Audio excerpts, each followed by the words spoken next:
Semangat pagi, luar biasa. Baik, kali ini kita akan bedah buku. Ini kita kedatangan buku yang lumayan bestseller. Ini bukunya Trik Rahasia Menjadi Pribadi yang Disukai Dimanapun dan Kapanpun. Nah, sebelum kita bahas lebih jauh lagi, kita akan kenalan dulu kan. Jadi tak kenal maka tak sayang. Kita akan kenalan dulu. Dari saya Mas Slamet Riyadi dari Logistik. Dengan saya Farid Effendi dari tim Sales Support. Saya Heru dari Technical Support. Kenalan ya, kita akan bahas dari Bu ini poinnya karakter yang penting dalam tim. Nah, kita sebelum bahas lebih jauh ini trik menjadi rahasia pribadi yang disukai dimanapun itu kayak gimana sih? Ya, itu pada dasarnya kita harus mampu beradaptasi, Pak. Iya. Jadi ya menjaga norma-norma sosial juga, sopan santun. Nah, itu yang pertama ya, etika dulu, etiket. Ya, kalau dari saya sih seperti itu. Jadi kalau kita nggak tahu, mungkin baru kenal ya sekedar kenal aja, greeting lah paling enggak meskipun belum kenal ya menyapa ya. Ya setuju dengan Pak Warid ya, mungkin namanya kita bekerja tim, kita harus saling bekerja sama. Namanya kerja tim kan juga bekerja bersama-sama, bukan bekerja sendiri. Nah, dengan Pak Warid tadi kita paling nggak ada pengenalan ke individu di tim kita. Juga pembagian tugas dan sebagainya ini juga harus jelas supaya kita itu tidak misalkan satu pekerjaan dikerjakan 2 orang, tapi 2 orang ini mengerjakan hal berlainan supaya mencapai target yang tentukan nanti. Itu sekali dari Pak Farid, berarti harus tidak menyimpang Pak ya? Iya. Nah, ini kita bahas langsung ke poinnya aja ya. Karakter yang penting dalam tim. Nah, ini yang pertama karakter berorientasi pada keberhasilan tim, yang kedua karakter yang berorientasi pada keberhasilan diri sendiri. Jadi ada 2. Ini bisa dijelaskan kepada teman-teman semuanya. Mungkin dari Pak Heru dulu aja. Dari kesan tim sama yang kedua itu dari individu ya. Nah, sesuai yang saya sampaikan di awal tadi, kita kerja tim, otomatis kita membangun tim kita ini. Kita harus membangun tim, kita harus bekerja sama. Bukan untuk mencari kesuksesan secara individu. Nah, kalau kita mencari kesuksesan secara individu, kita bakal misalkan mengorbankan kepentingan orang lain juga. Kita bisa menghambat pencapaian suatu target goal tadi karena kita merasa egois. Kenapa? Egois kita tak kerjakan semua saya kerjakan, entah itu sudah dibagi tetap saya kerjakan. Nah, ini juga tidak baik.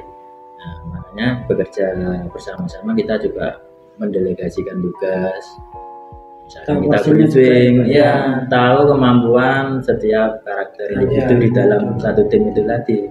Jadi kita bisa mengisi kelemahan, saling mengisi kelemahan. Kalau dari saya berdasarkan tim setuju sih dari kita harus benar sih karakter manusia itu unik. Berarti punya kelemahan dan kelebihan masing-masing. Jadi mungkin si A mungkin dia pendiam tapi pekerjaannya selesai. Mungkin dia si B aktif orangnya sebenarnya, tapi ya itu tujuannya sama sih ya kan, untuk mencapai goal suatu tujuan kapalnya kan kita belajar sama di dalam satu kapal. Jadi kalau ada gearnya yang rusak, jadi ayo bareng-bareng diperbaiki. Jadi internalnya ada yang kurang, ayo kita support bareng. Gitu. Mungkin itu sih kalau saya dari tim. Mungkin yang Pak Farid menambahi yang kedua, Pak. Karakter berorientasi pada keberhasilan diri sendiri.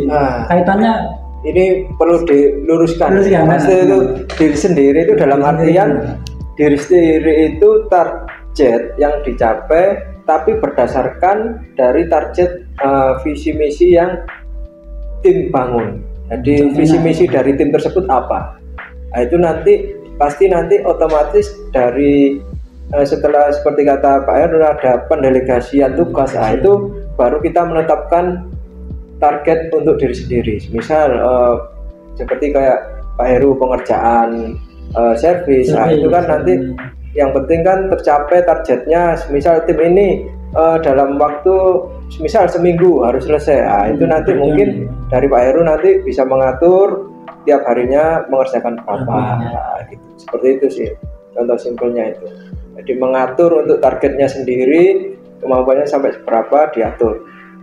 Jadi enggak punya target masing-masing. Jadi target diri sendiri itu harus sejalan dengan target yang diada di tim itu tadi. Tapi kalau udah kebiasaan tuh nggak enak, misalkan ini selesai atau tidak selesai itu ya nggak enak. Ya itu tadi. Balik lagi ke individu lagi, Pak. Ya itu makanya tadi diatur iramanya tadi ya. Kalau memang nggak bisa atau saat itu juga nggak bisa, ya udah mungkin kedistrak apa ya, kita harus menyesuaikan juga.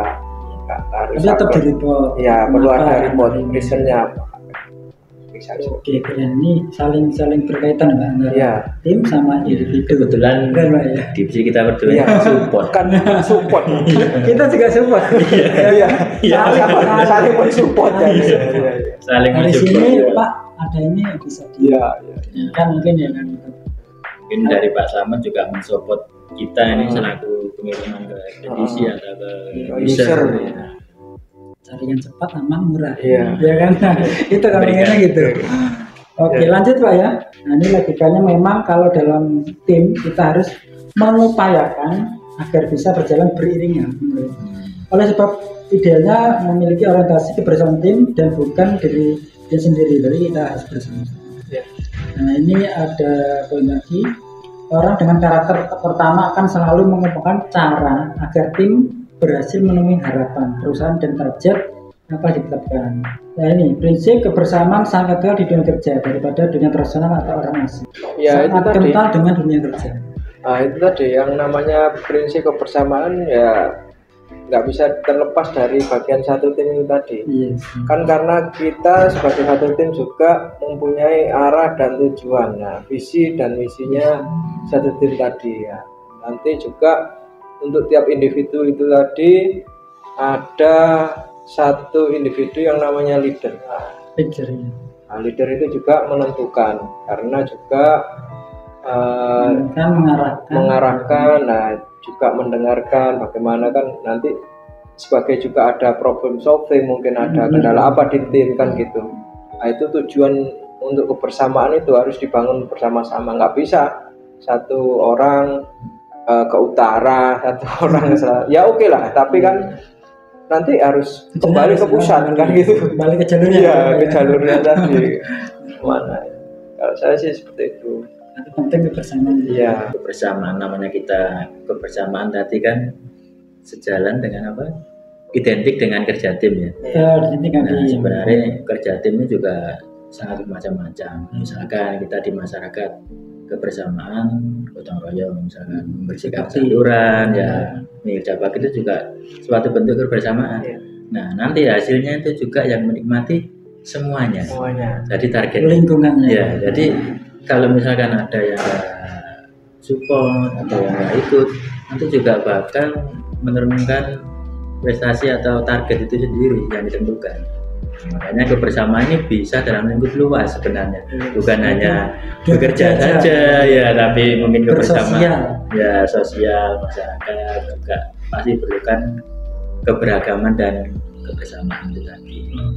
Keren. Ini ada poin lagi nih, untuk level kehidupan personal mereka tidak terlalu mau tahu. Ini kerja tim belum menjadi makan sehari-hari.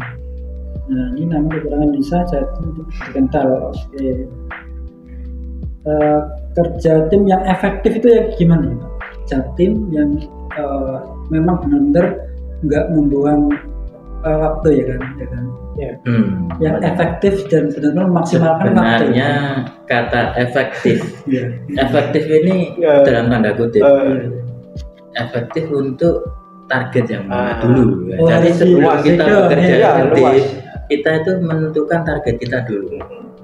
Dari awal misalkan kita mempunyai target A, sebelum kita melakukan target A maka kita diskusi ke tim kita akan mengerjakan poin-poin 1, 2, 3 dan seterusnya.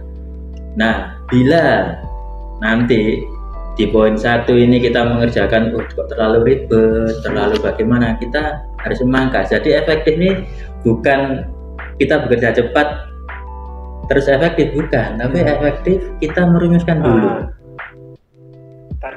targetnya tadi sudah sesuai target enggak. Jadi prosesnya nggak perlu muter-muter. Nah, benar. Langsung. Prosesnya mungkin segala proses-proses ini bisa dipangkas, misalkan memungkinkan untuk hal yang bisa dikerjakan hanya dalam waktu ya 10 menit itu nggak bisa nunggu 3 hari. Nah, terutama pengalaman nih, kebetulan saya di bagian technical support, misalkan kita bikin pengadaan spare part, nah ini otomatis kita kan melibatkan ke divisi yang lain. Nah, divisi yang lain ini sebenarnya juga kerja tim dalam kelompok besar di suatu perusahaan, karena kan lintas divisi. Nah, makanya kita juga mengupayakan agar divisi lain itu juga membantu kita mengikuti irama kerjanya, mengikuti irama kita. Akhirnya saling support tadi. Nah, kembali ke awal saling support, namanya support. Iya benar.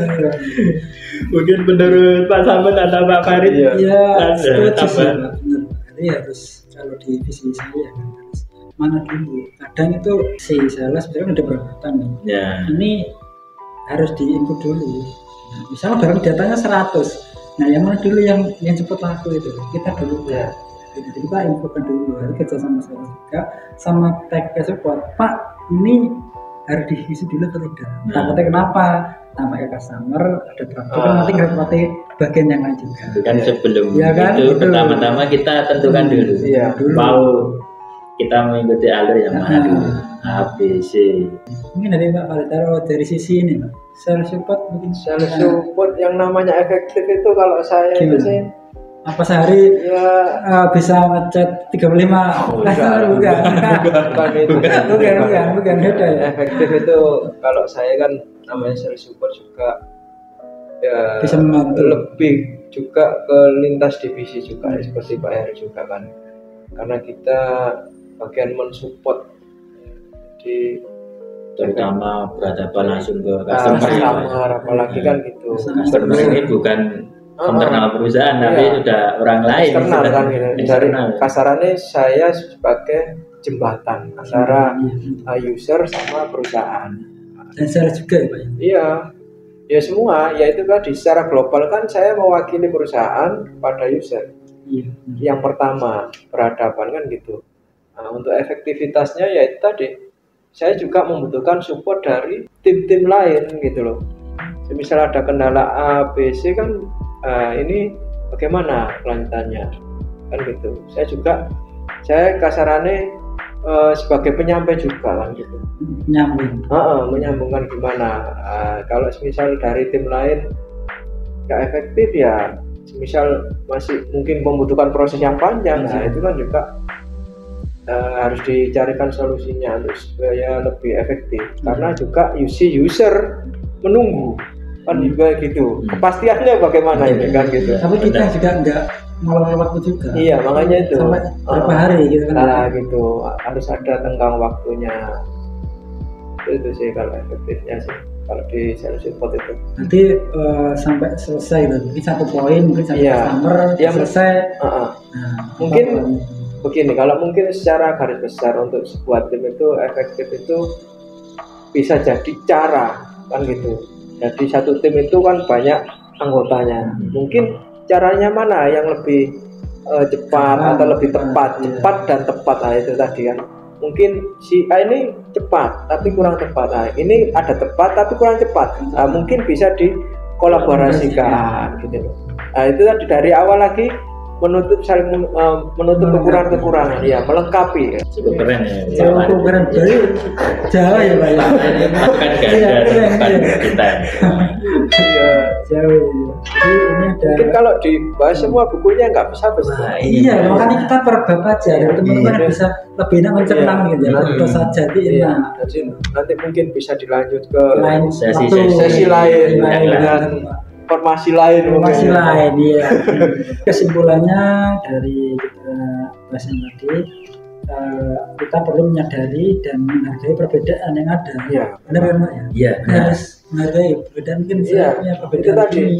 mungkin Iya kan? perbedaan itu memang diperlukan. Iya. Iya. Karena kita kan keberagaman untuk mencapai target. Tujuannya kan Kalau nggak mau berbeda pakai AI, Pak. Robot ya ini di program. Oke, semua 10 orang Iya. robot 10 di program sled. Nah, itu seragam, Pak. Bisa itu. nah, itu dicapai memudahkan Pak. Mau sekarang jawaban difoto Iya. bisa keluar jawaban. Iya. Oke, berarti memang perlu perbedaan Iya, untuk mencapai goal. pasti. Nah, yang kedua, perbedaan merupakan bentuk kekayaan dalam tim dan bisa diberdayakan untuk menyelesaikan berbagai tugas. Itu juga Pak. Iya. Untuk menyelesaikan dari perbedaan tadi, untuk menyelesaikan dari berbagai tugas yang ada. Terus yang ketiga, kerja tim memberi banyak manfaat. Iya, benar. Itu dari Benar. sisi Efisiensi tenaga, efisiensi tenaga, kan gitu. Waktu. waktu, benar juga. Salah satunya adalah memperkaya wawasan kita. Iya. Nah, kita Saling kan- berbagi. Iya. Saling berbagi pengetahuan. Tahu Iya. pendapatnya Iya. bagaimana. Iya.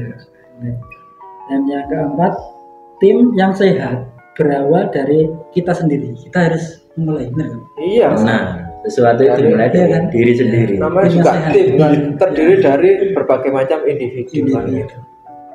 Individu yang positif. Iya. Iya. Jadi selalu ciptakan suasana kerja yang kondusif secara proaktif. Nah, dari sana proaktif kita harus, kalau nggak tahu ya tanya. Iya.